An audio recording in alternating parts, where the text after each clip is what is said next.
Oh, there we go. Okay. Perfect. Excellent. All right. Bob, I think we are ready to roll here. The recording is going, Bennett. Thank you so much, and welcome everyone to the regular meeting of the Mobile Manufactured Home Advisory Council. And you all got the agenda and the minutes, and we of course won't follow the agenda because we never do, but why don't we start with the March 23rd minutes? I need a motion to accept. Make a motion to accept them. Second, please. Second. Thank you. That was Who Mark was this? Berkowitz. Mark Berkowitz on the Okay, Mark, the second.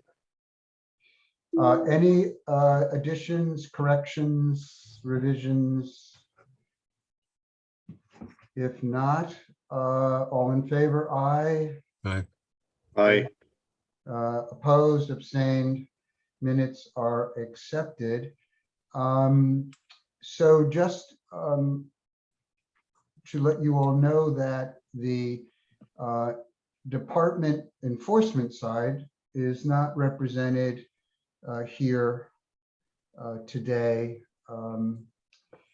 Pamela had a funeral to attend, and Juanita had other unavoidable conflicts. So I will, when we get there, we look at the report. If there are unanswered questions that arise, we will. I will seek an answer from her after today and share it with the council. So as we've generally done, would love to hear from our friends at CHFA about all the various programs, and then we have actually, Colette, why don't we take care of that first? As many of you know, we are scheduled to meet with CHFA and DOH on the 13th. But at the suggestion of the heads of both agencies, we would like to, instead of having a Zoom meeting, come up with a date when we could do a tour of a park. As you'll recall, we attempted to do that during the pandemic and had to settle for individuals driving through on their own, and then a Zoom meeting with the folks at Colchester Common, which was quite helpful and informative. This time, Al has offered his park, and that's obviously another resident owned and park, and certainly relevant to our current discussions with CHFA and DOH about resident associations taking over and then running their parks. So if that's all right with everyone, we are we had planned to do this anyway. We had said once the pandemic was over, so I think it does make sense to combine the two. So what we will do is the sort of traditional guided walkthrough of the park, and then assemble in the community room there and have our conversation. And that, of course, will be open to all members, and we'll talk about COVID protocols so we get closer to the event. So Colette, if that's still okay from your perspective, I think we just are waiting for some dates from the two agencies and that work for the park, and then we'll hope we can offer the council a choice so that we get as many members there as possible. Yeah, so Bennett, my understanding is that we were keeping our Teams meeting on the 13th for discussion, and then the visit was in addition to the in-person. Oh, I misunderstood. I thought that we were doing the in-person discussion as an alternative.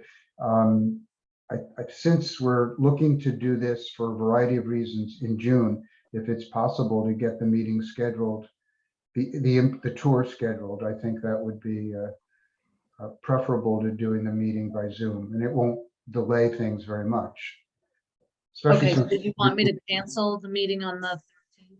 Well, only if we can come up with some alternate dates. I was hoping you would get us availability. If it's not going to be possible, then let's go ahead with the Zoom. But if it is, and we're going to do it within a week or two, I don't see the harm in canceling. Yeah, I'm still waiting to hear back on dates. I was out unexpectedly for a few days this week, so I'm just waiting to hear back from from Nanthani's executive assistant for some dates. So I don't have those yet. I just know from experience, getting something on the calendar quick for a chunk of time is difficult. Sure. But once I hear back from them, you know, for now, I'll keep, I thought our correspondence was keep the 13th and that we would. Yes, and indeed, it was keep the 13th as a backup in case we didn't have a date. So apologize for any confusion. It's still there, and the members of the committee, almost all were available on the 13th. So if we need Okay. it, we've got it. But if we can come up with, as I say, a new date within the next 2 weeks, I think that would be, in person is always better than Zoom. And I'm sort of, I think we're all pretty sick of it, but So happy to. how much time do you think we need for the tour in the meeting? Because we'll have to factor in travel time as well. So I need to. Yeah, let the executive assistant Al know. is now an expert at these guided tours. How long for the walkthrough, Al, would you recommend? Is 45 minutes Yeah, adequate? because if you want to walk, I'd say, roughly 45, depends on how people walk, take their time. If you want to drive through and look at it, that's another option for people that are having problems walking. All right, so it sounds like we need an hour and a half to 2 hours if we're gonna do a walkthrough in a meeting. Yeah, I would say 2 hours to be safe, Mhm. because I think, people may have, people from CHFA and DOH may have questions specifically about of what they've seen.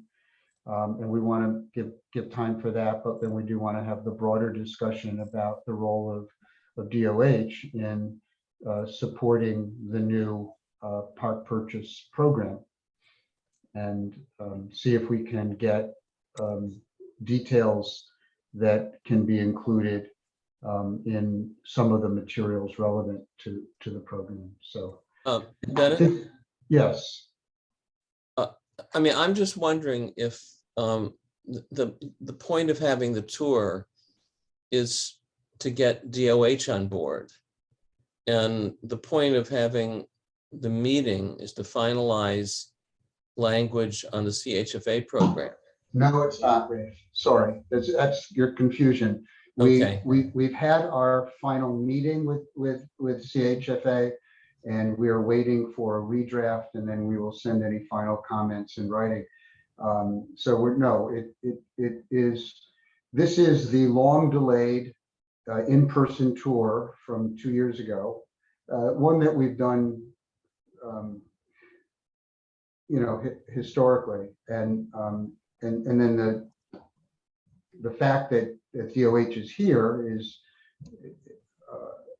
a good thing, and you remember that the DOH commissioner did do her own drive-through, and I believe was present in the Zoom as well with Colchester. So, but we do want to make sure that she's fully aware of what goes on in the park, what they look like, and so forth. So I think it is relevant to the role of DOH in supporting resident associations as required by the statute. So I think it will be, it will enrich the discussion, I think.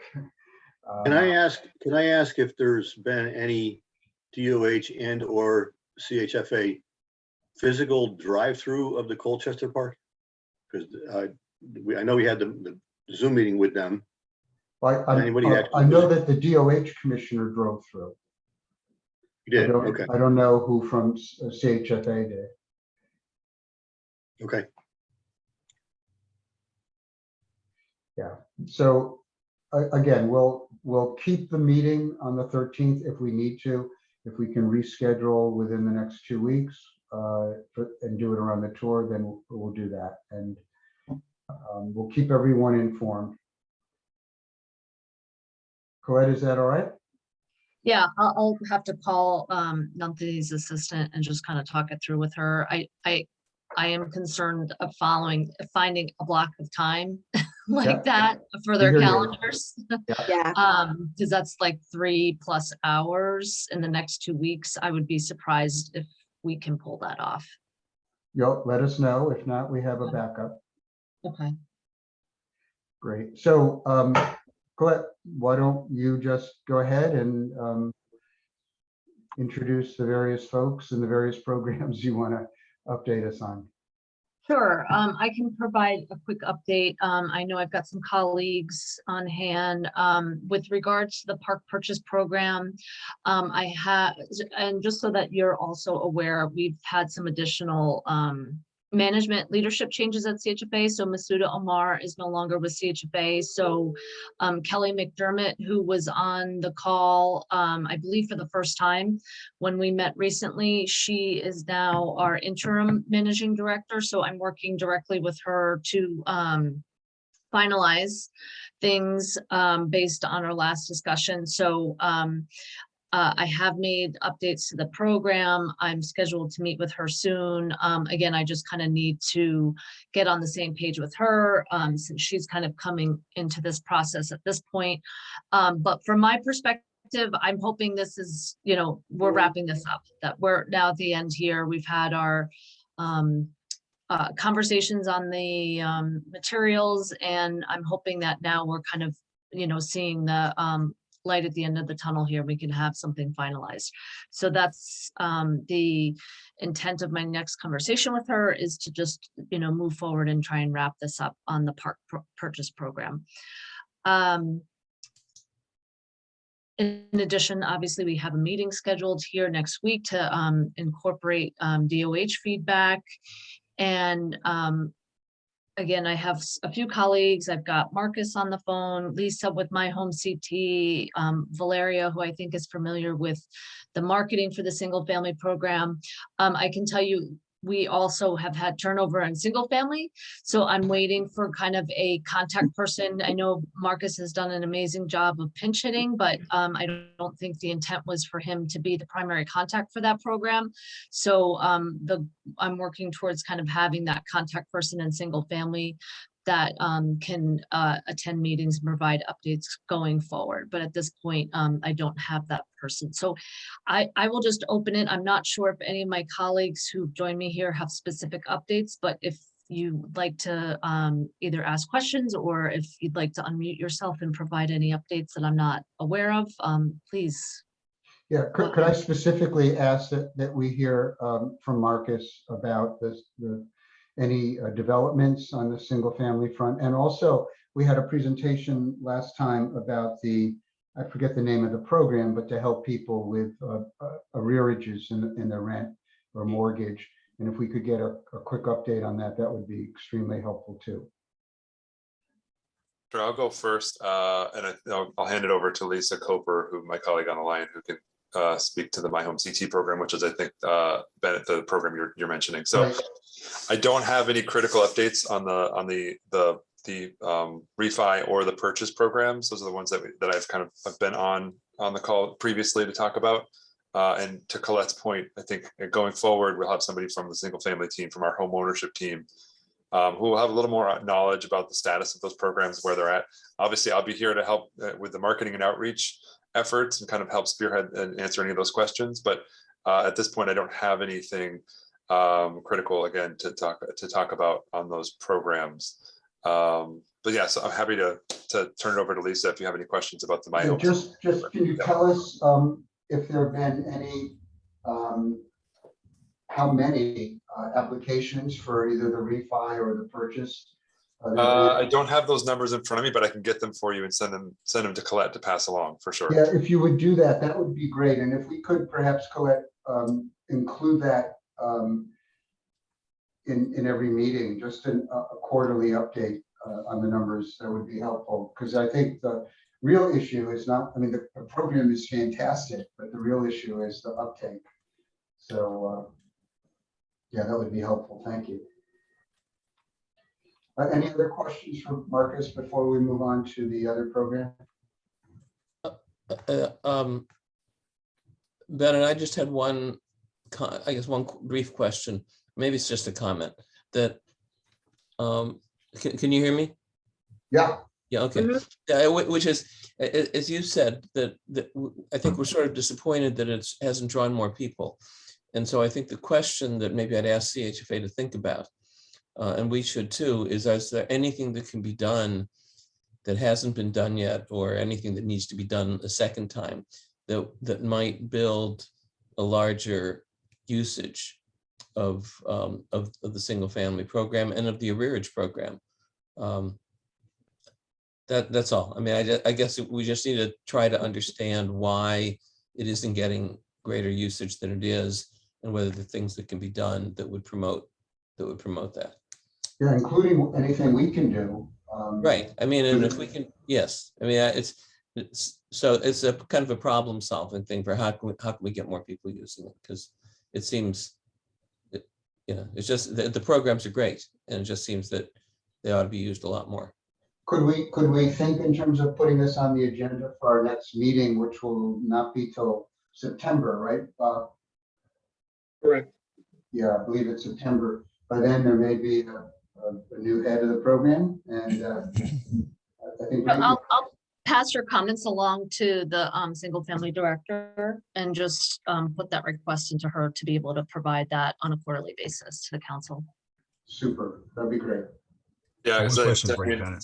I hate to keep kicking the can back down the road or whatever, but I think the questions you might have are, I think, speak more to the operational side of things. What can we be doing on the marketing side? And I think we've talked about like some, getting the word out and various strategies, but I think there is that operational side of the coin that you probably want to hear from, which is just I can't speak to knowledgeably. So I think the September meeting probably makes sense to have that check in. Yeah, one question I would have is where is the information for people to actually come and look at? Because even though I'm on the advisory council, I'm on the alliance, right now I'm on the board here, which won't happen. I'll be changing that at the end of the month. So looking at different things, I haven't seen any information as far as the program goes. So I'm wondering where somebody that really isn't involved in anything can go and find us. Yep. So we have like a landing page on our website that's fairly easy to find. So once you get there, there's information on both the refinance program and the purchase program, chfa.org/mobile homes. So if you go there, you should be able to get just quick information. And then if you wanted to talk to somebody, there's phone numbers listed there as well. So I can circulate. I'll get that to Colette, and she can share it with the group. Marcus, there are also supposed to be links on the DCP and DOH websites. Do you know if those have been established? I don't know. I don't have any firsthand knowledge on that, so it's possible not. So we could definitely reach out to folks, the appropriate folks to get that going. My recollection is it was something that was addressed some time ago, but if not, clearly we'd want to do that. There had been an old link on the DCP site, and I think it was just a question of getting it updated. Marcus, didn't you guys send out a mailer to every? Didn't you try to pull a list, and we were going to send out a card or something to every mobile home owner? Yeah, we did. When the refi program launched just about a year ago, we sent out a postcard to every residence, every mobile home residence that we were able to find. Something like there's a ridiculous number of people, like 8,000 plus across the state. So again, that we haven't done anything direct mail follow up to that. So it's been a little bit more kind of word of mouth. We have mailed out like brochures to park owners who have asked for them. Yep. And it's something that we're available to do. So if there are folks, owners or managers who would like to disseminate the information to their parks directly, we can absolutely provide those resources. But we haven't done any direct mail since last year. Okay. I'm wondering, has, for dealing with the arrearage program, do we have any information as the extent to which there are non-payment evictions that are taking place for people who are behind in the rent? I mean, are there is there? We have someone here from the program, Rafi. Maybe we should ask Lisa to talk with us. Yeah, so Marcus, are you ready to move on? You want to pass the baton and we Yeah, can talk I'm about. here if something does come up that I can help chime in on, absolutely. But yeah, go ahead, Lisa.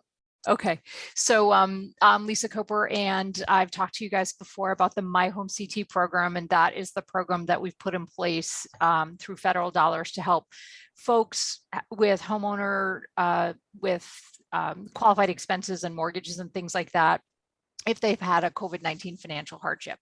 And one of the eligible expenses is past due rents for land or lot lease payments.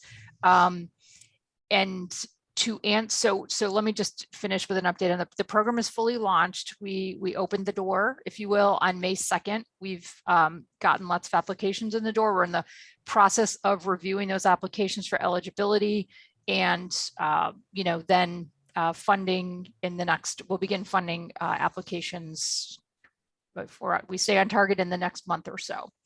To answer your question about do I have statistics on evictions that are happening for folks due to non-payment of lot lease rents, I don't have those statistics. I'm not really sure of a good, easy way to get them either than to have somebody kind of comb through the judicial website's data.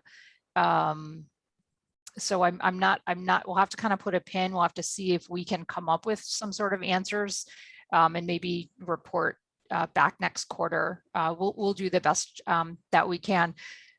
Folks who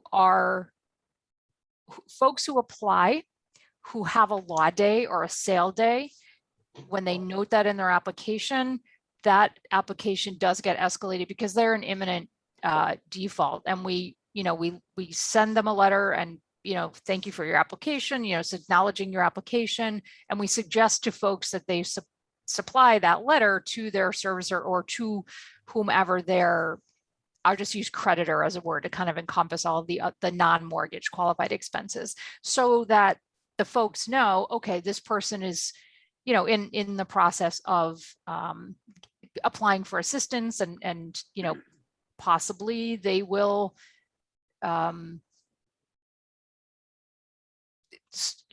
put a stay on their foreclosure proceedings and let the person's application work its way through.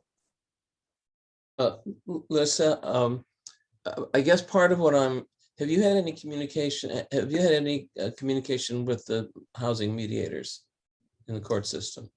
I have not had calls directly from mediators with regard to the program. We did do we did do a training session, and all the mediators are fully aware of the program. All right. Well, that's good. Okay. Can I just jump in here a second? I'm sorry, I was responding to a text during Al's question. FYI, there is on the Alliance Facebook page, the original Chaffa loan programs been posted since like last June, and also a notice went up about the new My Home Connecticut programs. I posted it within the last week. So thank you. out there. Great. Other questions for Lisa? Yeah, Lisa, do you know how much money has been distributed out of that program so far? I think it was 120 something million, right, was available. And do we know how much money has been distributed? Right. So we've distributed through our pilot programs about 5 million, but we haven't started distributing from the opening of the full program. We anticipate fundings going out in July. Oh, okay. Why so long in terms of people need money today? Why not until July? Well, we're working the applications through the process, and sometime, it's just taking some time to get the application through the process, to have all of the required documentations, to do the processing and the underwriting, and then to get the money, the fundings out the door. Can I ask from Nancy, maybe you can help us here. Has this program been publicized through the association, and how aware are park owners that the money is there? It has been just to park owners in the letter, and we've had a representative from CHFA at the board meeting to talk to our board members who make up a large portion of the homes in Connecticut. So we have gotten the word out as much as we can. For those of you who are park owners here, any experience in your parks with residents who are behind taking advantage of the program? No, nothing in mind that I know of. No, Bennett, I mean, we've definitely sent it out to the people that were in the arrears. We didn't send it out to every resident because you're just asking for people not to pay. Right. If you do that. So we just sent it to the people that were in the arrears. I don't know anybody so far that has contacted us back that said that they were taking advantage of it. We did have a higher number of notices to quit that went out last month versus, previous months. So I would assume the uptick on that will start to come pretty quick. Marcia, any experience? The same, Bennett. We have notified the ones that are delinquent that this program is available. I've not received any kind of notification that anybody has even applied for this program. I mean, I'd love it if they'd apply. I believe that people in Sun community, at least in my Sun community, know about it because management put the provisions of the new program into the most recent newsletter, which has gone out within the last week to all residents. How about Mark Berkowitz? Any experience? It's the same, really. Mark and Marcia are saying is sent out to a few people that are behind, but I have not received any responses as to whether or not they're taking advantage of the program. Okay. Further questions for Lisa or any of the other colleagues from CHFA? I'm sorry, one more question, because especially in light of Mark Hassan is saying that the number of notices to quit has been increasing. To the extent that cases are being referred to attorneys to start the eviction process, I don't know if you turn cases over to an attorney at the notice to quit stage or later, but are your own attorneys are you letting your attorneys know about the availability of the program? Because it's clearly a way to settle an eviction that's already started. If the resident hasn't responded or hasn't paid attention or anything like that, at the point that the attorney gets involved, the attorney's really in a position to help get them into the program. Yep. So it's a good question. So we haven't moved. I think we only have 2 cases that are actually in the courts right now. All the notices to quit, Rafi, we actually do ourselves. Okay. And our attorney happens to be the wife of my partner. So she's very aware of the program. And so, we're surely prepared to help people walk through like we did when they had the Unite CT program, which I found to be probably one of the most successful programs that the state ever launched on behalf of guys like me. So we're all for doing it. By the way, when we send out notices to quits, and I'm assuming it's the same for all the other guys, you have a huge number of people that pay once they get the notice to quit. It's just, those are people that typically are just kind of waiting to the last minute to pay and feel like, hey, I got a notice, I'm going to pay. So, we'll see a lot of that drop down. And so, but right now we don't have a lot that has moved actually to the courts. It's just in the notice to quit stage. Thanks. Yep.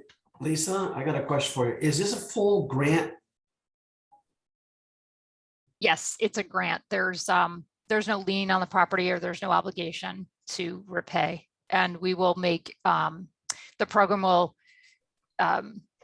disperse the funds directly to the creditor, not to the homeowner to then pay the creditor. Thank you. How much? So excuse me, how while much- I have you guys on the line, if you get a call from my home CT program asking for some information to get you set up as a vendor, if you could reply as soon as possible, that'll help the program, move along. So thank you. And are they got a doing that question. actively, Lisa, or is that after one of our residents may have applied? So right now we're working kind of in a priority list. So files that are kind of in the pre-eligible stage, we're reaching out to those creditors first. And then we're just kind of going down the line. I can share with Colette, who can maybe share collectively with the group, like what we would kind of look for to set you up as a vendor. And it, then we can get you set up and then you're set up and good to go.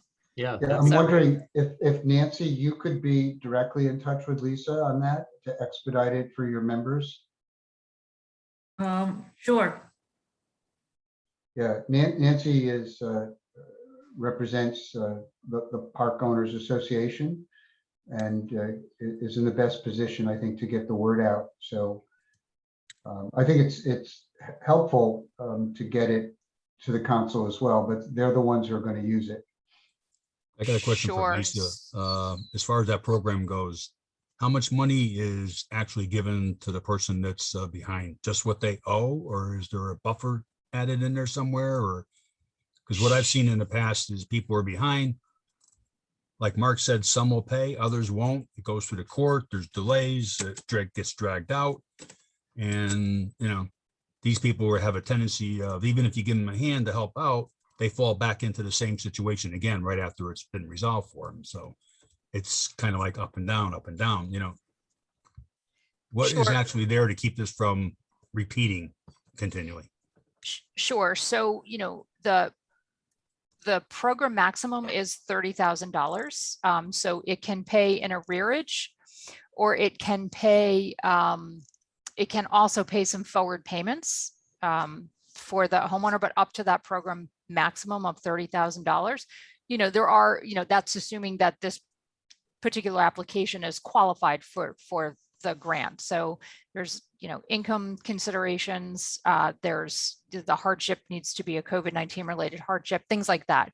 We're only going back. So COVID, January 2020, we'll pay 3 months back from that, but we're not going to pay past dues from 2018 or early 2019. Those are not COVID related expenses or not COVID related hardship, if you will. Yeah. So what would be the website for somebody to look this up in the first place? Absolutely. So if they want to, you or an applicant wants to find out about the program, chfa.org/myhomect. And that's our landing page, and there's a lot of information. There's a link to click through to apply. There's AMI tables if somebody wants to check to make sure they're income qualified. There's what to expect when you're applying. So it gives you a list of the documentation that you're going to need, all sorts of information. The call center phone number is out there if somebody is in their application and has a question of how to proceed. There's also a list of resource centers around the state of Connecticut that folks can, if they want to go sit with somebody to have them, help them with their application, that's what the resource centers are for. So that website has a ton of information for So folks. that would be chfa.org. ORG. Okay. Could I just ask a quick question? What would exactly be a COVID-related hardship? Say it's an elderly person. What would be a COVID-related hardship that you'd accept? Sure. So COVID-related hardships could be a reduction in income, had to stay home to take care of a sick family member, lost their job, increased expenses, things like that. Okay, thank you. Sure. Al, has your park put out information to folks who are in arrears? Talking to me, Al? Yeah, Al, I'm Oh, sorry. I didn't hear you. What'd you say? Has your park put out any information to folks who are in arrears? Not that I know of. But there Is are that some something- people in the park that have gotten their notices. Is that something you might want to look into? Probably, because, I'm not sure just exactly how this is going to work out. I'm assuming because people in my situation have just delayed this as long as they possibly can without looking to resolve any positive solution to it. And now it's actually, because the courts have freed up, our lawyer has actually put the paperwork in. Sheriff has been notified on a couple of them already. And what I see is there's probably going to be some people forcibly removed. So, now it becomes a problem of trying to get that home resold. Well, it may be a whole lot better for them, certainly for them and potentially for you, to see if they qualify for the money and you can get them straight. I think that. Yeah, I'll try and get in touch with the lawyer. I'm not sure exactly how much he knows about this. I think what Marcia was trying to ask, without saying it, is COVID related is probably minimized today versus where it was a year or two ago. And our fear is that the people's problem today has more to do with inflation and the cost of gas than it does with COVID related concerns. And so I fear that the money may not be distributed as much as we had initially thought it would be gone, because I with unemployment as low as it is, I don't know what would be COVID related today. Yeah. But that's the other problem, because I know of some specific instances that they've been in collections before COVID even hit. All right, right, So if it's only related to COVID, it's not going to help those people. right, Well, exactly. but I think that's not necessarily the case. They're not going to go back pre-COVID, but if they incurred debt during COVID, even though they no longer have that condition, if they had the condition then, they should qualify, right? Yes, It's but only ongoing, if they want ongoing future rent payments, then they have to show that the COVID-related issue continues, and that may be harder, but it may be much easier to prove that portion that was incurred during COVID. yes, but those were resolved during Unite CT, Bennett. So because what you're talking about is somebody that might not have been paying for over 2 years. All that stuff has Yeah. pretty much been resolved. I Unite- wouldn't assume that that's always true. Well, I'm not, I'm only telling you from my experience. I mean, Yeah. I have, 8 communities in Connecticut, and most of our issues are current issues. The old Right. issues have been resolved through Unite CT, and everything is after, post Unite CT are non-COVID related. They're just, people can't I was afford to pay. surprised to hear you speak so glowingly of Unite CT, because I've heard a tale of woe from a lot of folks. Yeah, it was difficult. It was difficult, but if you did what you were supposed to do, and the resident was a big piece of making sure that it worked, because they were tasked with having to go online and do a lot of the work, then it worked. If you had people who weren't interested, I think somebody had said, is if you have people who just aren't interested in helping themselves, then you have no choice but to help them leave. And so the My Home CT program, from what I understand, although we haven't done it yet, is a lot easier to manage than the Unite CT was. I just worry that the COVID related thing could put a kibosh on helping people that need funds today for a totally different reason. Mark, thank you for clarifying my question, because that is exactly where I was heading. I have at least 2 people right now that I can think of, 2 individual residents who did get all caught up with the previous program and have now fallen in arrears. They're older, it's not like they've lost their job from COVID, or they may be on SSI. They're behind again. They're in trouble again. I don't know how I can relate it to COVID, if you know what I mean. If the program is not able to help, if the folks are ineligible, we can refer them to, housing counseling, who folks can help. They can take some classes, they can do financial fitness, they can, learn how to do some budgeting. So we do have, some referral options we can give to folks who are ineligible for the program. Please don't Lisa, misunderstand, Lisa. We love the program. This is, I'm not poo-pooing the program in any way. I think what Marcia and I were trying to just explain to you guys is that it may not have the impact that we thought it was because of the COVID related element to it, Yeah. but the program's awesome. That I would do it again. And any other programs you ever want to throw our way that help our residents, I'm always going to be behind 100%. I don't misunderstand what we're saying. But Lisa, I think the question really is how liberal the program is or can be in the interpretation of what is COVID related. I think what you're hearing is correct, is that, I mean, that was an issue in Unite CT as well, at least initially, but eventually Unite CT largely came to treat the situation as if the arrearage arose during the pandemic, then it was sort of presumptively caused by the pandemic, even though it might have been somebody, for example, who was a senior on Social Security and their income didn't go down, but their ability to pay the rent went down. And this is I think Mark is describing something that's similar, where people's ability to pay the rent may have changed. If you do, I don't know, an economic analysis, maybe you can say gasoline prices have risen because of consequences of the pandemic, at least in part because of the consequences of the pandemic. But for that, it would take the program to have a very liberal interpretation of what, sort of what COVID means. And I don't know if you're even allowed to do that under whatever sources of funding this is coming from. Sure. So the folks need to, certify that they have experienced a COVID-19 related financial hardship. So, there's a drop down, they can choose the option that if it's true, they can choose the option that fits them. Every particular case is very different. So I would say have your folks apply and let us, analyze their particular file and let it go through the process. Because I can't give you a definitive answer, Of course. Right now on every scenario. I would say have the folks apply, let it go through the process and see if they're eligible.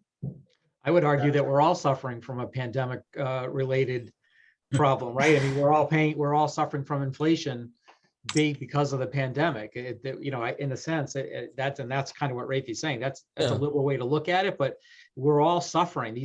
People's inability to pay is because of the pandemic, and what's come out of the pandemic is this huge, inflation.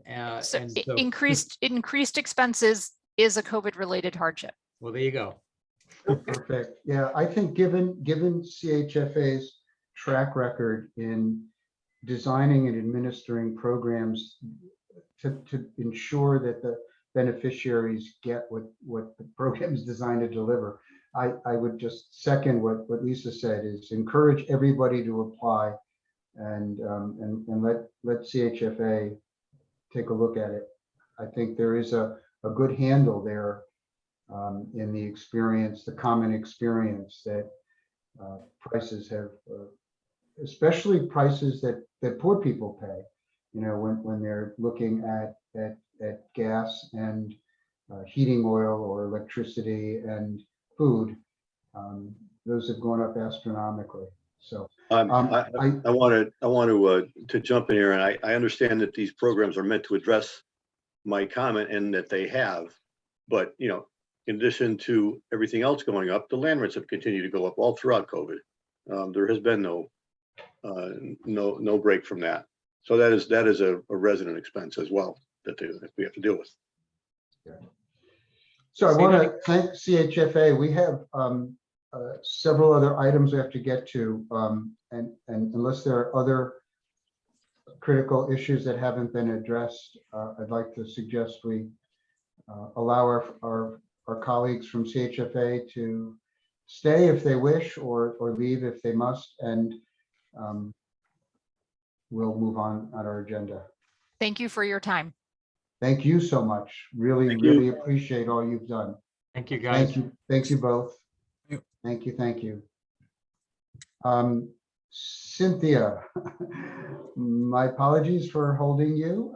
You've been patient with us.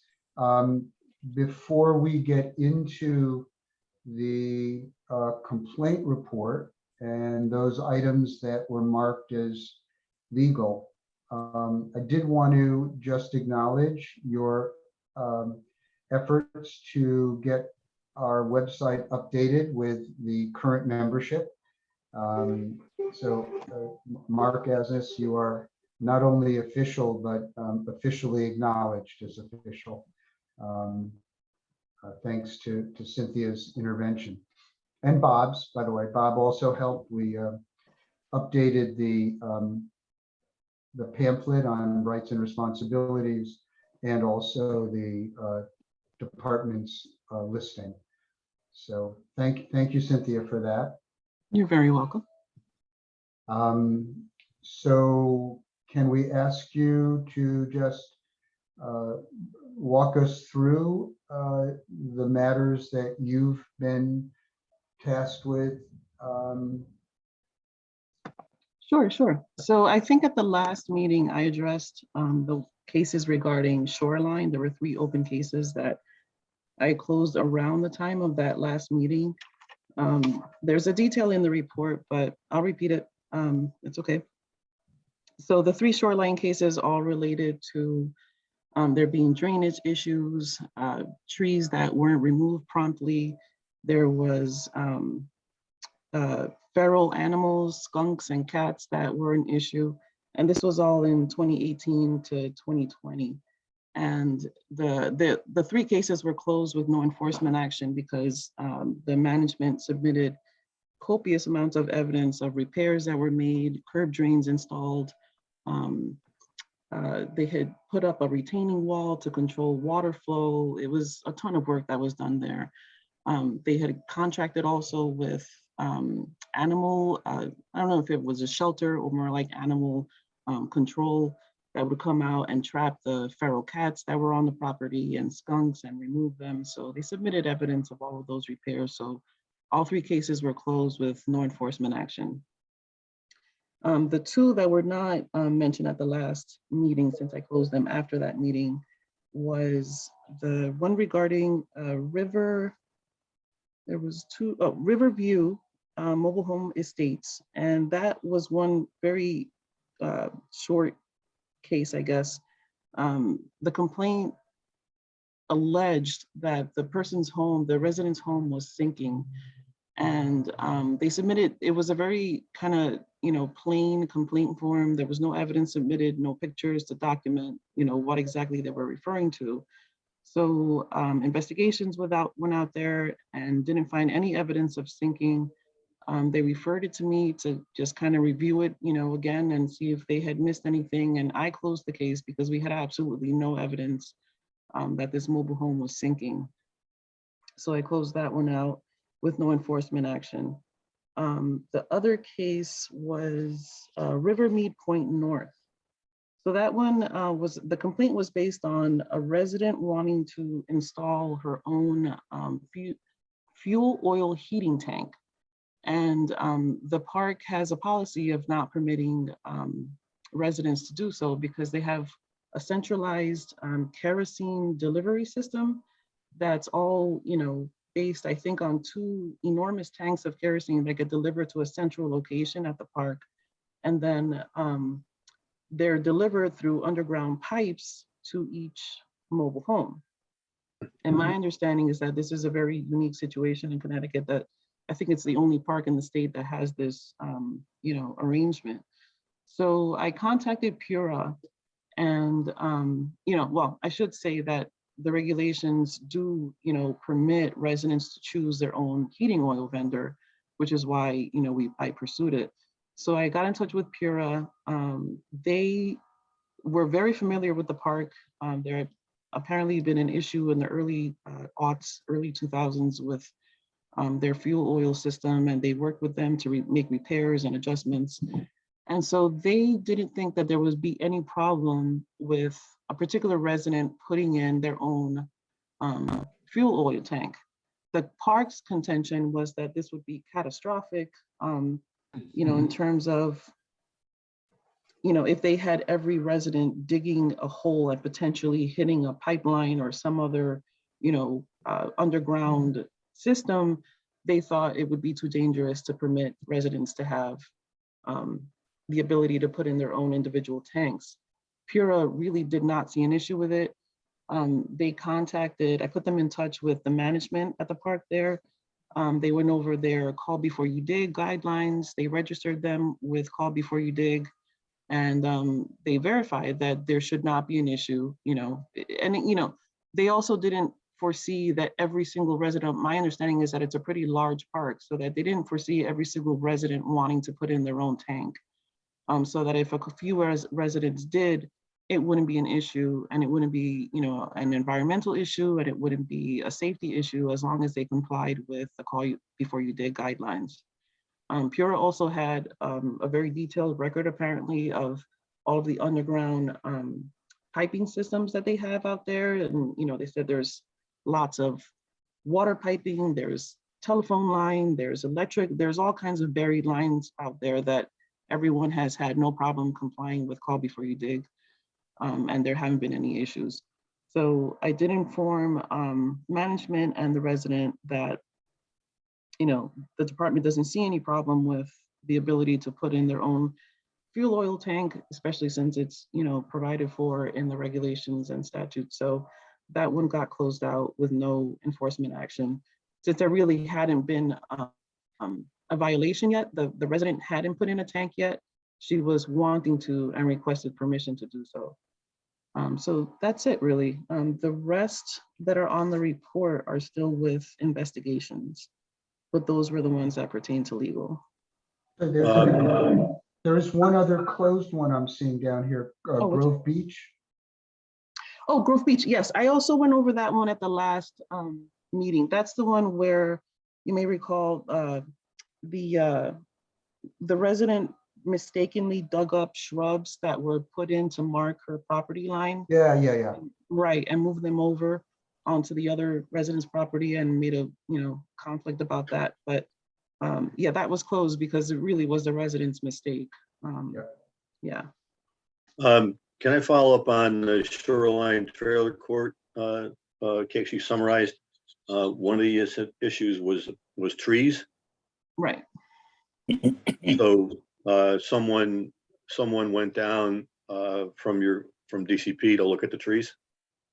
Yes, the park was inspected since the original case was in 2018. There were issues with trees. They submitted evidence of tens of thousands of dollars of tree removal, cutting down trees that were too close to homes. And it also came up again after that storm we had in August 2020, where trees were felled all over the state. And the investigations did go out to the park since those complaints and past the park in those areas, so that they did remove the trees. It wasn't done as quickly as maybe it should have been, or to the residents' satisfaction that made the complaint, but they were removed. And the department didn't inspect after that. All right, has an arborist determined that there are no dangerous trees at this point? Not to my knowledge, no.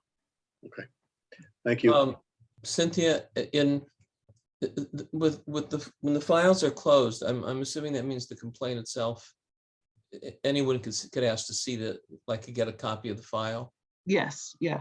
And so and would that also would the file indicate show who the complainant was? Yes, it does. Okay, so all right, so that's and how would one get a copy of the file?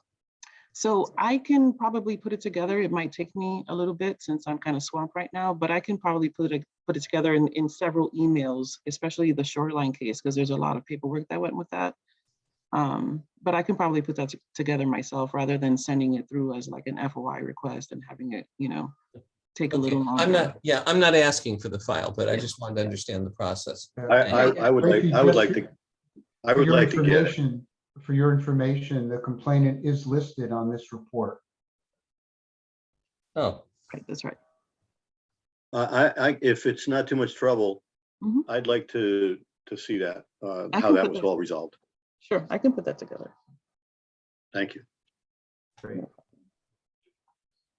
All right, well, if there are no further questions for Cynthia, I think we thank you. And again, you are welcome to stay for the rest of the meeting. But we appreciate your patience and your presence. No, no problem. I'll jump off. I've got another meeting soon. Great, thank you so much. Thank you. Thanks. Take care. Thank you, Cynthia.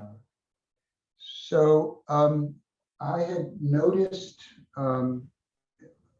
last meeting that we would be having a discussion about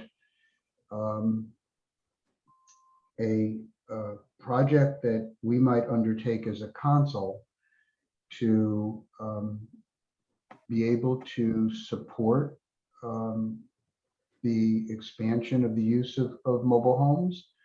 Obviously, the financial part that we've been working on with CHFA is a critical factor, but I think we all know that zoning remains an obstacle in Connecticut. I was distressed to see that none of the proposed bills this year addressing zoning made it out of the legislature, and that the requirement that towns file their affordable housing plans by June 1st has not been met by a large number of towns. So I think there's a great opportunity here for us to work on something as a council that would be of benefit to all the stakeholders.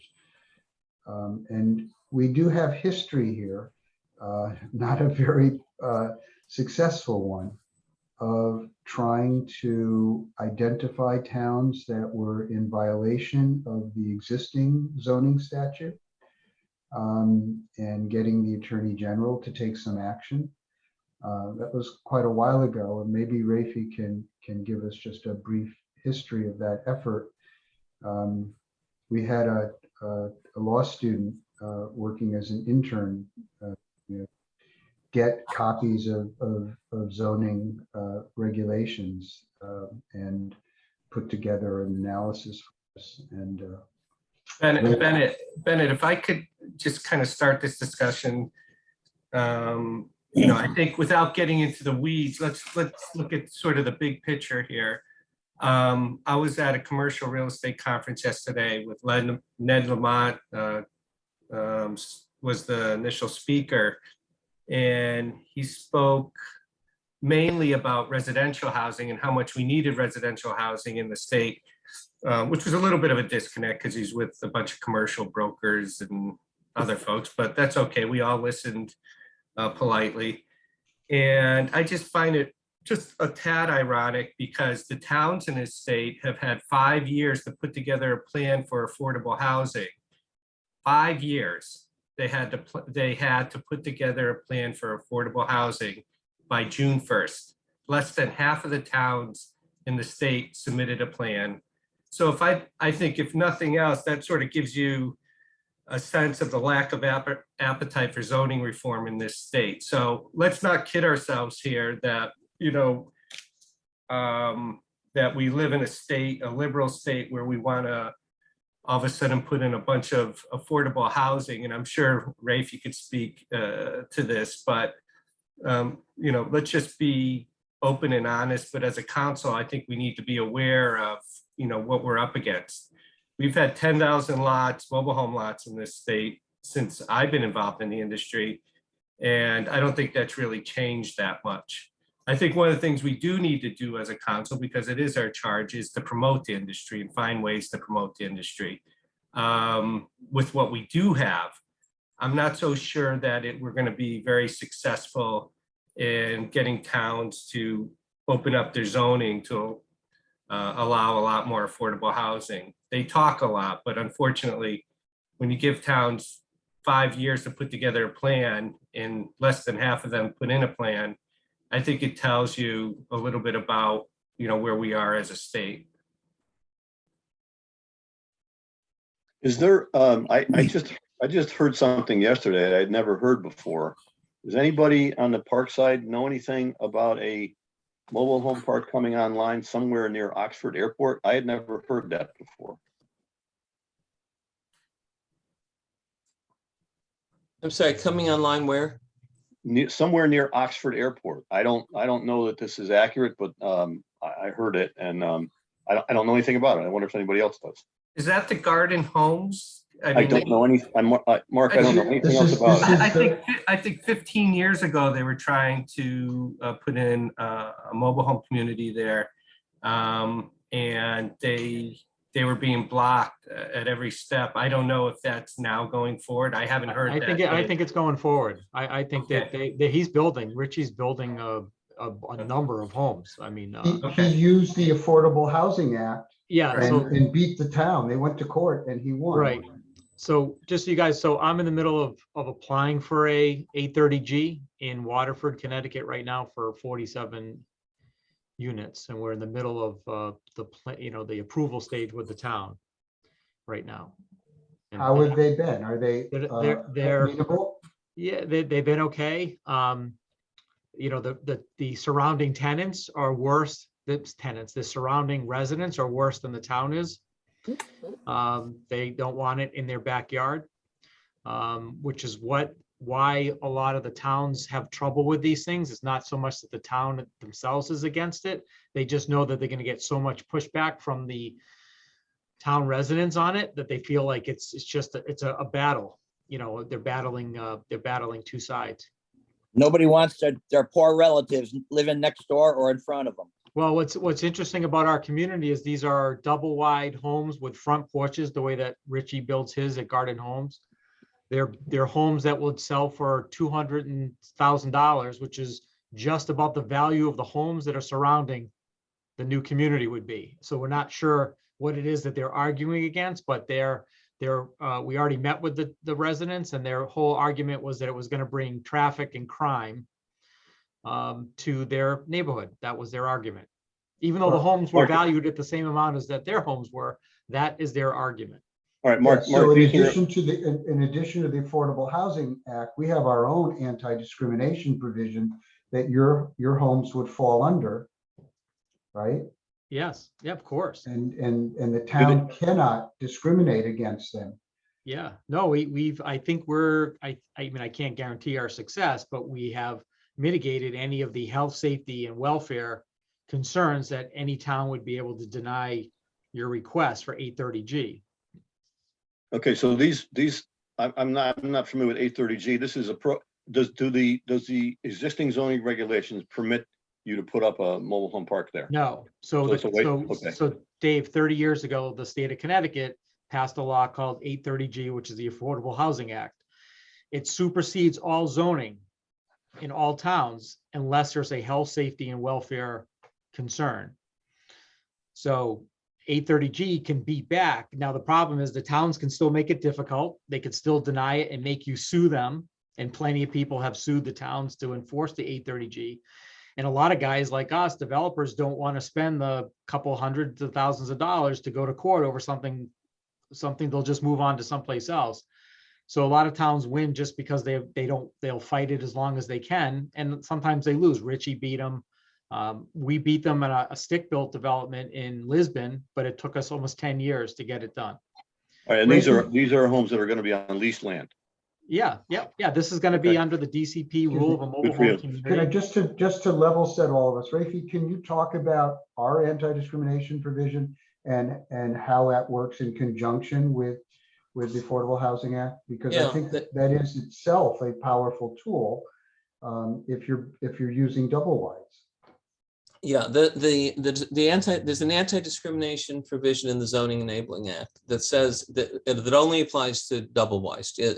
I believe it's 22 feet wide or wider. And it says the town has to treat them the same way it would treat any subdivision. And you cannot discriminate because it's a mobile home park. I don't know to what extent anybody has ever sued on that, but it's been in place. One of the things that we might, as an advisory board, want to look at for the future is whether that should be broadened so it's not limited to double wides. When the bill was originally introduced, this is back in, I think, the 1980s, it used 14 or 15 feet as the minimum width to which a discrimination provision would attach. And then I guess to get it passed, they pushed it up to 22 feet. I don't know that anybody has ever gone back and looked at the question of applying the same rule to smaller mobile homes. But in any event, that's there. But there's no structure for litigation about it. So, I mean, but it's there, so it could be used as a What's challenge. the statute number? It's 8-2, which is the Zoning Enabling Act.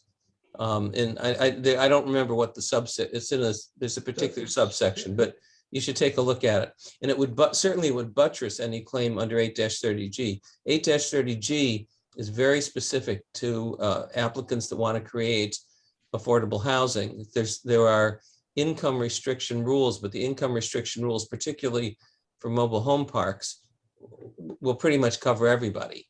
Right.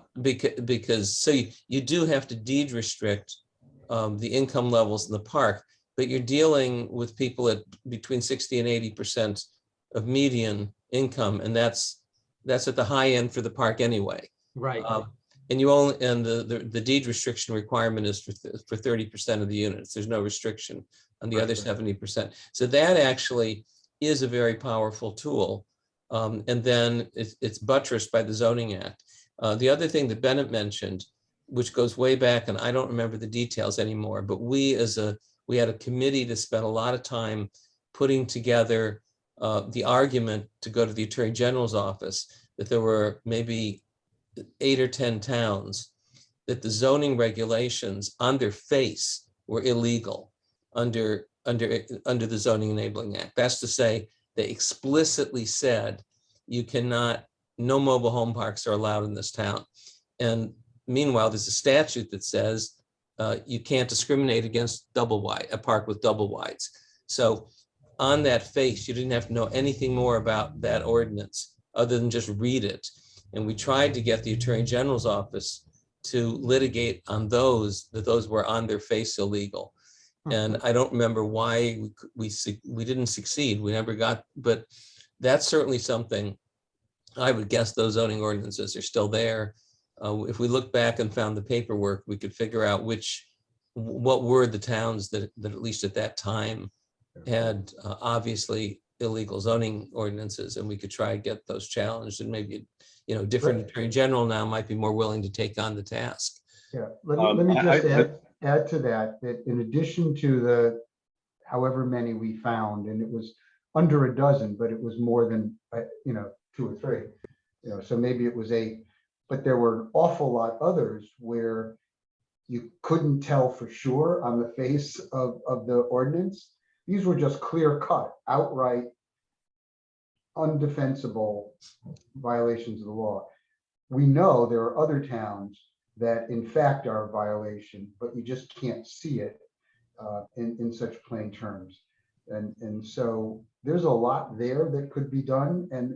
And to Mark Berkowitz's point, I think in some ways the town's indifference to the requirement to have fair housing plans actually helps us, right? That I think there has to be more willingness on the part of the authorities to do something, because we look like idiots. And so maybe this is a time where we go to the new AG and say, look at this. This is crazy. Here's this wonderful opportunity, and we now have financing available. On top of everything else, this is a no-brainer. Let's see if we can't make some headway where we totally failed to get any attention 20 years ago when we tried.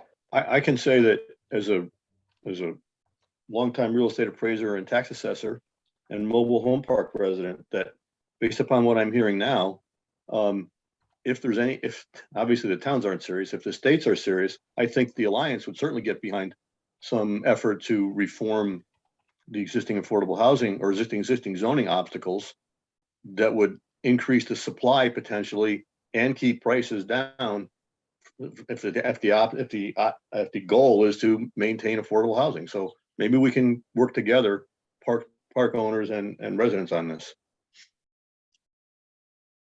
One big problem that is going to come up and always comes up is as far as the general public, and they're the ones who are going to put the pressure on their elected officials. Their opinion still is mobile homes are trailer trash people.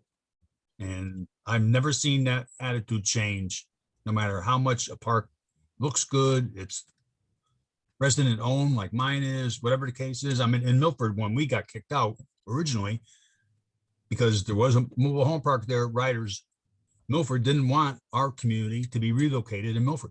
It took a lot of pushing to get that to go through, and and that's an existing park that's already there, but they didn't want it to be anywhere else. They wanted it out of their city. So I that wonder why attitude is going to be hard I to wonder change. why discrimination is allowed for mobile home park owners and their residents when it's not allowed for any other piece of society. Well, you're never gonna make a not in my backyard attitude for nearby residents against mobile home parks to go away. However, it should not be ensconced in zoning regulations and state law. That's just that's the part that needs to change. I think though there's an opportunity to do education again. We haven't done a serious educational push in a very long time, right? So I think, the tour of Al's Park is a start. We're going to have CHFA and DOH, whether we do it in June or we do it later. I think we have to engage, and those agencies were added to the council specifically to handle the promotional aspect. When the decision was made to put the regulatory aspect in DCP, I mean, that was the dilemma that we faced at the time, right? Where do mobile homes belong? And it wound up at DCP because of the critical regulatory aspect, but these other agencies were added in order to ensure that the promotional aspect wasn't overlooked. And now that CHFA has new leadership and DOH has new leadership, and CHFA is putting in place these incredible programs, I think it's time to enhance that educational piece as well as the legal and other advocacy, and see if we can't make some headway and get some of the towns to specifically endorse mobile homes as part of their plan. Is anybody on the park management side, you deal with these kinds of restrictions? Is there any kind of a list that you might have of towns that specifically the zoning regulations do not permit mobile home parks? Do you guys have anything like that? I don't think so. All right, because I know, most towns, not all, but most towns have their zoning regulations on their town website. And that would, if we could find somebody to just do that research, it might be a place to start.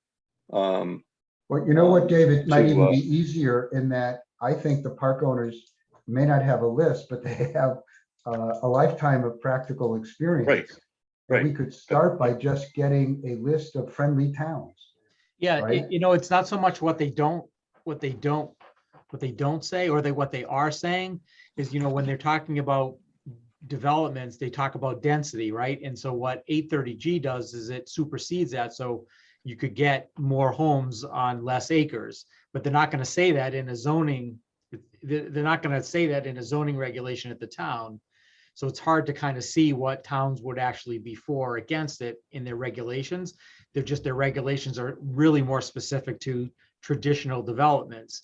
It's when you get into the density concern is where it starts to, go outside the scope of the existing zoning. Okay, so what you're saying is the 830 provision supersedes the local zoning. It does. It's a really strong and valuable tool, Dave. They're going to still push back on it because they're going to try to find a way to say, well, this many homes on this few acres is going to cause a problem with wetlands. It's going to cause a problem with traffic. It's going to cause, other problems. They're going to look to find them, but they're surely not saying that in their existing zoning. I mean, the 830G is the most powerful tool I think that I've seen that we have at our disposal. It doesn't make it easy. I mean, it makes it easier, but it's still a tough road to hoe. I mean, we'll be into this thing for a year without even knowing that we have approvals yet, I just If let I you know how could- that I can just say 830G from- works. There's a developer in Milford.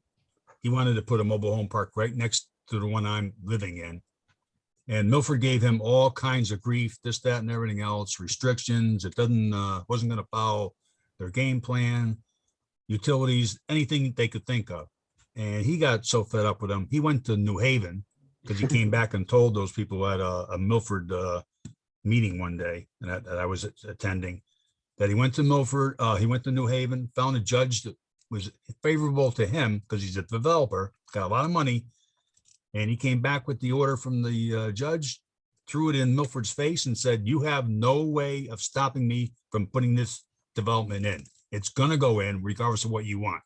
Mm. And he got the development in. Yeah. I He mean, you're just threw it giving in up Milford's something. face and that was it.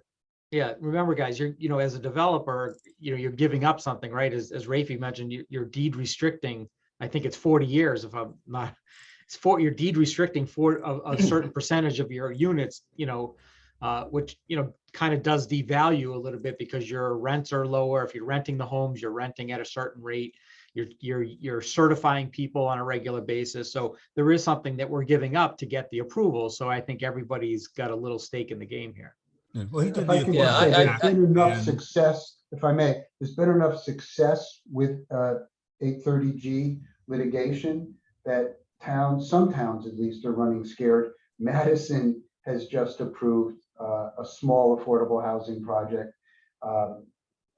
very much against its desires, specifically because the Republican-controlled zoning folks said, we got no choice here. We're going to get sued and we're going to spend a lot of money fighting it, and we're going to lose at the end of the day.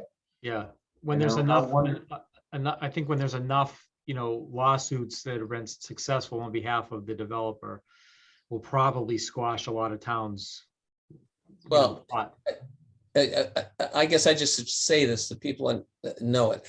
I mean, I've been involved with 8-30G since since the day it began, but it's not magic. No. The statistically, about a third of the applications that go to court do not win. So it's not a slam dunk for a developer. It's certainly, but I agree with everything Mark has said about it being a powerful tool, but it's not a direct override of zoning. It's a change of what the rules are for in what circumstances zoning could deny an application if it meets certain requirements. And the main requirement is that it, just because it doesn't fit into the zone the way the town has chosen to zone it, that is not a reason.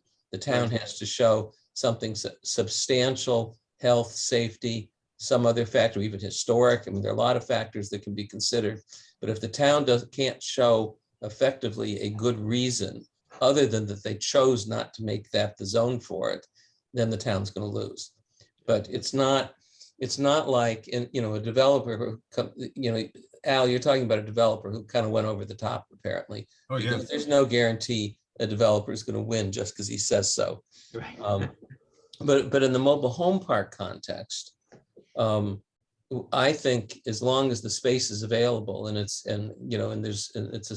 it meets adequate health and safety standards, there's a very high probability that a person who wanted to develop a park would win. Yeah, it gets your foot in the door. It's what it does. Right, and it changes the leveraging. Like Bennett said, it makes the town give second thoughts to just routinely saying no without even thinking about it, because they just don't want any more people coming into their town. And so that's, I mean, anyway, I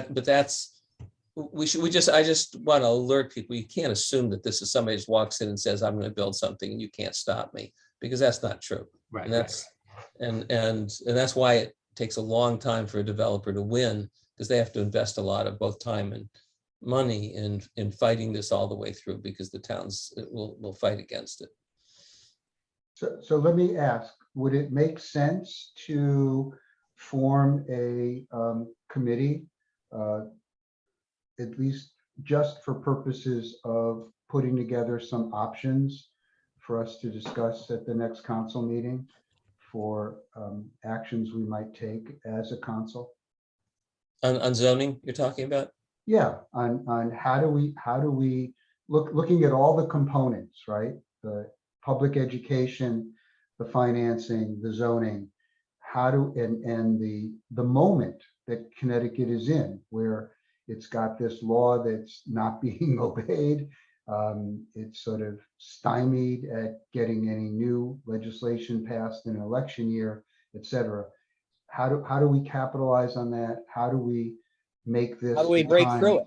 Yeah, especially given that everyone agrees the tremendous shortage of new housing development, right? And the documented lack of adequate housing for our needs. There's got to be new housing built in this environment. And why can't we be part of that? If there's, I think we need to try to work towards the council coming up with a united front. How that happens, I don't know, but if it means another meeting, I don't know, but yeah, I'm open to it. yeah, if we can't find united purpose on this, then it's hopeless. We might as well Right. disband. Right. This is a win-win-win every way. And I think it does bring us together. We need that experience of working together for mutual benefit and having a win. And I think this is, otherwise, what are we doing here, right? I mean, we have sort of the same discussion every 3 months. And, you know, it's not unimportant, but it's not inspirational, right? It's not what I wake up wanting to do. And I hope we can find common cause here. Let me ask, can we get a volunteer or two from the park owners and the residents? And I'm going to ask Colette, Jennifer, and Ben if they're interested in joining us. Discussion only, to sort of outline some options and bring it back at the September meeting. And I'd be happy to volunteer for to have a discussion on, I guess, is this overall promoting of the industry, or, I mean, the zoning piece, I mean, that's certainly one piece of it. Yeah. But Let's there's leave it there's certainly a open-ended. lot we could do. I mean, back in the day, some of our predecessors were pretty creative, and you know, like bringing a home on the hill, something like Yeah. that. I think we need some people with some good creativity like that. Yeah. Maybe we could borrow Marcus to help us with but I think you're a little ahead of us. I think this meeting is wide open, and it's the committee's charge to come up with some options to present to the full council, and I would hope it would be broad. The options would be broad. So thank you. Who else do we have? I volunteer Art and Al. No, I'm in. Maybe this is a good time to mention my exit from the group. We had not a complete exit, but we had a vote at our last Alliance meeting. And between all of our people, we decided that Dave was going to take over the duties of the president of the Alliance. And I'm going to remain on board as an assistant, a helper, consultant, whatever he wants to call it. And but I will be moving sometime after January 31st to North Carolina, where I won't have to worry about a mobile home park. It'll be a log cabin. So I just want to give you a little bit of advance notice that Dave is now going to be moving into that position as the president. And we're hoping to find replacements to fill the empty spots as well still. Yeah, and unfortunately, we didn't get a chance to hear from your colleague who was the second Dave Delory. And I don't see him Oh. here still. You're not Yeah, there? Bill So- is still here, isn't he? Is he? Bill, are you here? I don't think so. Yeah, so he is a nominee or about to be a nominee to a vacant Yeah, position? well, we've talked about it. We have a couple possibilities. Bill is a resident of another Jensen's park, but we also have another possibility in a non-Jensen facility. So we have to, we're going forward with that, but we'll perhaps have a nominee So in light certainly of, by the next meeting, I think. okay, in light of Arthur's well-deserved retirement and relocation, Al, are you willing to join on the resident side? Yeah. Oh, yeah, I'm still the Yeah. VP for the Alliance. Yeah, and Bennett, I'll be on the committee too. Not that you had any choice, but thank you, Ray. Who else from park owners? Somebody should draft Nancy. I just saw her hand go up. Nancy, are you all right? You're muted, Nancy. I'll do it. Well, Nancy, we could work with the association and try to get, obviously feedback from, Input, yeah. yeah. Yeah, Bennett, I think that I didn't see, neither Colette nor Jennifer actually explicitly said they were volunteering, but I think it's important that those two, I mean, if we're going to have that kind of a discussion, I think it's important the two agencies be part of it. So I hope you, Yeah. and I would suggest that whoever, I'm not interested in chairing the committee at all, but whoever chairs it, I hope would send out a notice, would include any notice of meeting, would include just there may be identified members, but I hope you would let other people on the council know about it, so that if they wanted to come, they could Sure, sort of although the self-nominate at that point. The point of this meeting is just to do some brainstorming and to put some options before the full council. So sure, but that's what will happen in September. And then we may reconstitute this committee based on what the council decides to do. So I'm looking for a commitment to just get us to September. So Colette and Jennifer, can you join us for that purpose? You can include me.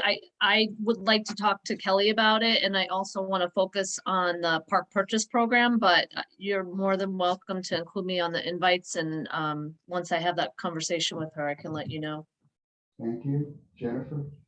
And I would like to discuss this with my supervisor, Michael Santoro, before agreeing to anything. By all means. Will you both get back to me then? Yes. If you just, when are you guys planning on meeting? Just include me on the invite. And Yeah, I can obviously let I'll you know. poll it. I'll poll everybody. I'm going to wait to hear when we're having our meeting with CHFA and then DOH and the park tour, so I don't interfere with that. But it will be soon enough that we'll have time to put something together before the September meeting. And please just include me as well. And if I can make it, I will. Oh, for sure. Yeah. Thank you. All right. Is there anything else that people want to raise before we adjourn? Yes, Rebecca, hi. Hi, I know I'm just an observer. I understand that, but I do have some questions. Could you please just remind us where you're from Okay. and why you're here? I live in Norwich in a mobile home park. This isn't my first mobile home rodeo. I lived in mobile home parks in Rhode Island, and I lived in a mobile home park in Clinton. Now I'm in Norwich, and my biggest concern is that this company, this used to belong to Victor Walker, where I live, Little Valley Mobile Home Court. And it was sold approximately a year and a half ago, and he has since passed away anyways. And Osprey Management now owns it, and they're out of Las Vegas, and they own quite a few mobile home parks across the United States in different states. However, after 13 months of ownership, they've decided to put this up for sale. My concern is what happens if they sell it to a developer? Do I lose everything? I mean, I happen to have a very big mobile home. I have a 28 by 58 mobile home. I'm the biggest one in here. And I mean, I don't want to lose everything and have to walk away from it. I mean, what protections do I have? Do they have to, can they sell it to a developer who's just going to come in and say, hey, everybody get out? No. No, the answer is no, and I'm sure Dave would be happy to work with you on the options. And as you've heard, CHFA is here putting together a park purchase program. We have a law in Connecticut that gives the residents the right of first refusal if the owner is going to close the park or sell it for some purpose other than a park. So you do have the option of getting the residents together and trying to purchase your park. If that doesn't happen, you are entitled to relocation assistance. If you're unable to move within a reasonable geographic area, they have to pay you more as well. So there are a variety of protections built into Connecticut law. My other question is, the mobile home park office, should that not be open a certain amount of hours so you can get there and speak with them? Are there any? There is no requirement for that. There is a requirement that the name and phone number of the agent be posted so that you have a contact, but there's no requirement that an office, physical office be. So they don't need office hours whatsoever? No, but they do need to be reachable. Yeah, well, that's a problem. Well, but then I think if you're unable to communicate with them about things that need fixing, then you have obviously the right to file a complaint with the department that they're not in compliance. Having a phone number that nobody answers is not compliance. Exactly. Well, I usually I call Vegas and that's how I get results. Rebecca, my name is Dave Delory with the Mobile Homeowners Alliance. If you'll get on our Facebook page and send me your contact, we can go through maybe in a little more detail about what your rights are. How have the new owners been treating you in general since they purchased? It's not that they treat me badly, but I have to constantly threaten. I'm the one who got DCP in here last year and got some changes done. Okay. And now they are doing some things. I realize they're trying, but it's just like we are overrun with groundhogs, right? And they won't even set up a trap. All right. So why don't you can go to just Google the Connecticut Manufactured Homeowners Alliance. Manufactured Homeowners Alliance. And send us a way to contact you, and we'll see if we can help you. Okay. Or you can also email Connecticut ctalliance.com or connecticutalliance.com. I'm sorry, at gmail.com. All right, wait a minute. Say that one more time. Connecticut CT? No, it's probably just Connecticut. Connecticut.alliance at gmail.com. Gmail. Okay, Art, are you sure that you sure you got that address correct? Because I hope so. It's on if she gets to the Facebook page, it's in the Facebook page now. But it's Connecticut, the whole word spelled out, not just CT. Yeah, Okay. I can't do that I can't remember that off the top of my head without moving out of the screen here, but I'll look, and if you're still here, I'll come back and get back to you on it. Wait a minute, hold on. Just go, Rebecca, go to the Facebook page and send a message through the Facebook page. We'll see Yeah. it. And the Facebook page Guys, is- I just Googled, it's very simple. I put in CT Homeowners Alliance and it popped up. So, CT Homeowners Alliance? yeah, Google that and it will pop up.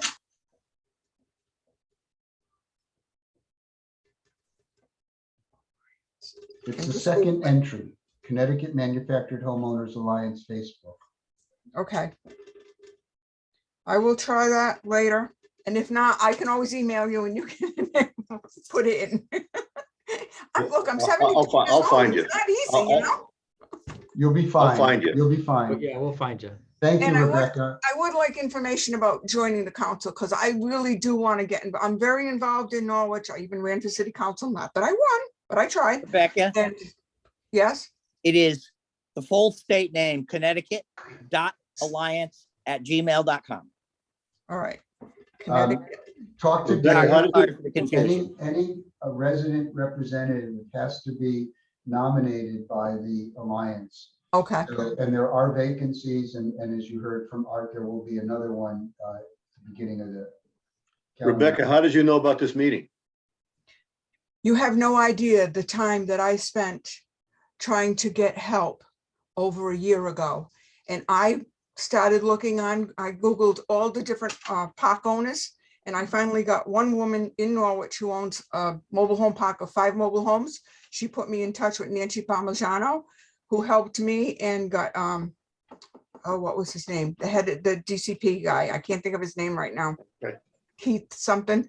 Okay. And he, and they filed a report. But I mean, I spent over 8 hours just Googling everything and everybody to get help. I don't give up. I'm like a dog with a bone. All right. Well, we're delighted to have you. Feel free to attend as an observer all of our meetings. And as I say, talk to the Alliance if you're interested in being a member. Anything else, folks, before we adjourn? All right, stay tuned. We'll send out an email about the meeting with CHFA and DOH, and then there'll be an invite to the subcommittee meeting to discuss how to promote mobile homes and get them into communities. Thank you very much. Thank you all, and Bye-bye, everybody. we'll Bye, talk everyone. soon. Have a nice summer. Bye. Bye. So long. A fitting ending, yes. I will shut her up in a second. Hang on. Final goodbye. You're good. Thanks, guys. Bye-bye.